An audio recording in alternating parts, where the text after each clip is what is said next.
01 Business, Startup Booster.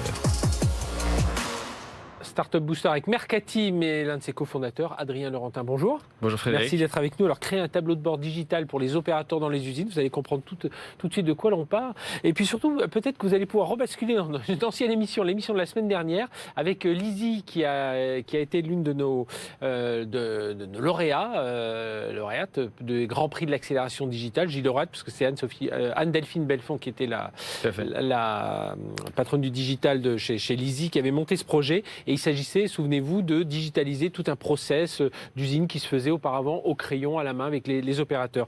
Et vous, l'idée, elle est venue comment? Alors, qu'on est fondée en 2020, hein, c'est tout récent.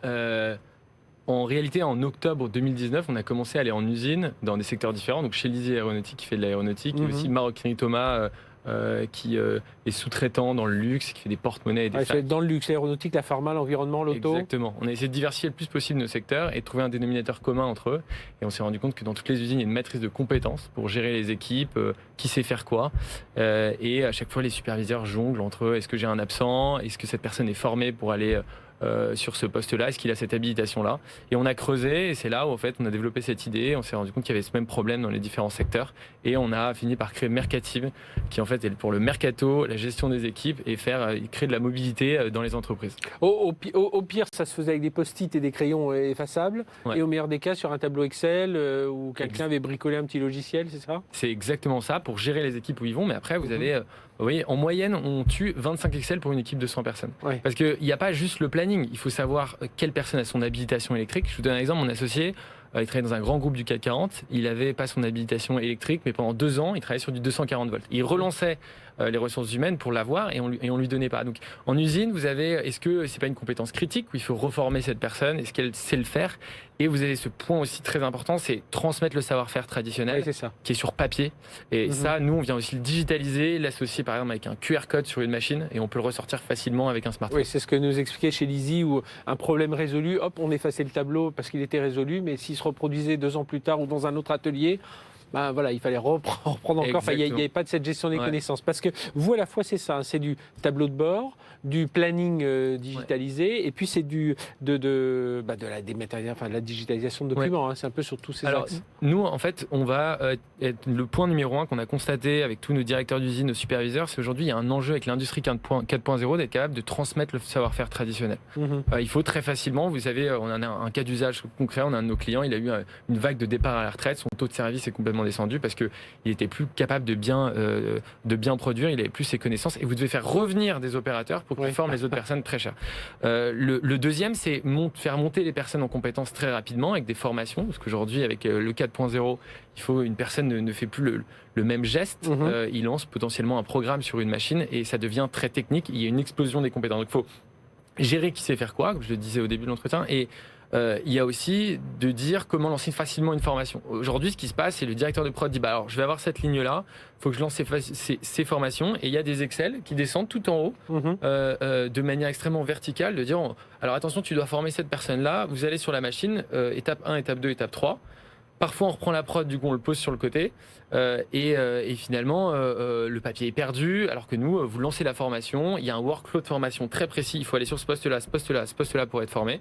Et ça permet d'être scalable et de former beaucoup de gens d'un coup. Ça veut dire que votre outil, il est à la fois industrialisé, c'est-à-dire qu'il ne faut pas tout redévelopper, mais il y a quand même une partie personnalisation qui est forte. C'est quoi un peu le pourcentage entre la partie standard, enfin prête à porter, puis la partie Alors non, sur mesure? Ça a été très difficile, et on a la chance avec une équipe de design qui est très compétente, beaucoup d'expérience, d'avoir fait un outil qui reste très scalable. C'est-à-dire nous, en général, notre indicateur, c'est une usine de 100 personnes. On met 3h30 à installer l'outil. On arrive, en fait, et on va récupérer ce qui existe déjà, donc des Excel, des fichiers, l'intégrer et le donner clé en main au directeur d'usine, au superviseur, pour qu'il puisse faire un tableau de bord, gérer son planning, etc. Alors, ça fait beaucoup de data. On sait qu'aujourd'hui, l'industrie 4.0, c'est la data. Ça veut dire que derrière, vous envisagez, vous avez déjà des idées pour aller plus loin avec Mercateam. Vous venez de lever, hein, c'est ça, 1,2 million d'euros. Exactement. Mais est-ce que redonner de la valeur à ces datas, est-ce que ça vous donne des idées, ou alors vous passez la main à d'autres? Alors en fait non, nous aujourd'hui, si vous arrivez sur le logiciel Mercatim, vous tombez sur un tableau de bord qui va vous donner votre taux de polyvalence, un indicateur qui est très suivi, parce qu'aujourd'hui on a besoin d'être agile dans une usine, c'est répondre à une demande plus rapidement. Pendant la crise, un de nos cas, c'est on pouvait faire venir que 50% de ses équipes. Un de nos clients a fait venir 50% de ses équipes, il a eu 80% de productivité. On cherche en fait à être capable d'avoir une personne qui change et qui va sur des postes différents. Donc suivre son taux de polyvalence, suivre son taux d'absence, mais aussi, et nous c'est très important, valoriser l'opérateur, son anniversaire, depuis combien de temps il est là, combien de formations il a donné. Moi, combien de fois j'ai eu un entretien avec un opérateur qui me disait mais moi on ne sait pas le nombre de formations que je donne, j'en ai marre, ça fait 30 ans que j'en donne, j'en ai marre. Alors qu'en fait... Oui, et qui pourrait même le valoriser lui dans ses entretiens de fin d'année pour dire... C'est ce qui se passe déjà aujourd'hui avec Mercatim, c'est l'opérateur en fait est très content de voir qu'on sait ce qu'il sait faire et qu'on commence à référencer et à comprendre que sur le terrain, c'est pas toujours facile, que lui, il a changé de poste 4 fois pour aider ses petits camarades. Vous voyez, chez Lizzie, par exemple, ils utilisent Mercatim pour dire « Ok, je vais aller dans ma bibliothèque ». Et ben en fait, je me rends compte que j'ai quelqu'un de disponible dans l'usine juste d'à côté qui peut répondre à mon problème, alors qu'avant, il se débrouillait. Et donc, ça pousse aussi la mobilité. Et là, le tableau de bord devient suivre les formations, combien sont en retard. Donc, à la fois outil industriel, à la fois outil RH. Alors, pour les ressources humaines, c'est aussi un outil de data majoritairement. Ils viennent chercher de l'information, même si l'usage est fait par les opérationnels, les superviseurs. Il ne faut pas que ça tombe dans enfin, les RH s'en servent, comme vous dites, mais ce n'est pas complètement un outil RH. Ça les aide beaucoup au quotidien, mais...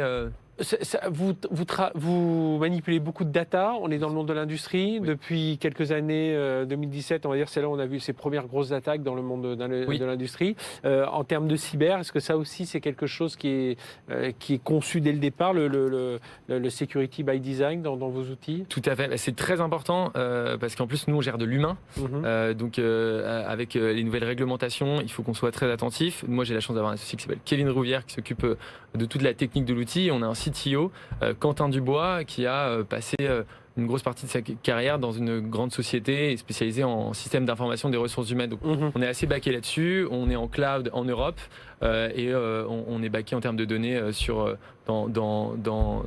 différentes plateformes. Donc il n'y a pas de souci de ce côté-là, mais on doit être très attentif. Encore plus parce que j'imagine que c'est une demande aujourd'hui à la fois pour ne pas perdre les données, ne pas perdre cette compétence. Bon, ça, on sait faire, mais aujourd'hui de voir qu'il n'y ait pas de faille, parce qu'on peut prendre la main sur un poste. Bien sûr. Il y a des choses comme ça. Bien sûr. En plus, on gère les utilisateurs, ça veut dire selon votre poste et selon l'autorisation que la direction vous a donnée, vous pourrez voir plus ou moins de choses dans l'outil. Donc après, c'est à nous, c'est notre travail du côté de Mercatim de bien organiser cette administration et de la sécuriser. C'est ce qu'on fait très bien jusqu'à aujourd'hui. D'ailleurs, on a des contrats très carrés avec nos clients.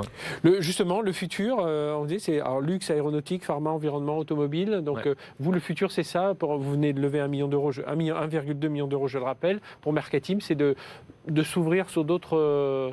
de prolonger, d'acquérir toujours plus de clients, de compétences, de data. Nous, aujourd'hui, on croit profondément avec notre associé que l'industrie française et européenne a un coup à jouer à l'échelle internationale avec l'industrie 4.0 et c'est peut-être la première fois sur cette révolution qu'on peut redevenir compétitif à l'échelle internationale, vraiment en utilisant les hommes et en remettant l'opérateur au centre des débats et lui donner les outils, parce qu'aujourd'hui c'est des Excel, c'est du papier, c'est plus possible, et si on les permet d'organiser et gagner en productivité comme ça et leur simplifier leur quotidien, on peut devenir beaucoup plus puissant et en effet rester sur l'industrie aujourd'hui, sur ces secteurs, parce qu'on a prouvé que ça marchait, et pourquoi pas après aller sur le retail, mais pour l'instant les usines ont déjà assez de problèmes à régler. C'est tout ce qu'on vous souhaite. Merci Adrien Laurentin, cofondateur de Mercatim, qui vient de lever 1,2 million d'euros. Et puis voilà, on a eu un exemple concret, puisque je le rappelle, vous avez travaillé avec Lizzie notamment, que nous avons récompensé dans le cadre des grands prix de l'accélération digitale pour exactement ce type d'outil, puisque c'est avec eux que vous avez démarré sur ce secteur-là. Exactement. Vous avez travaillé avec eux. Merci d'avoir été avec nous.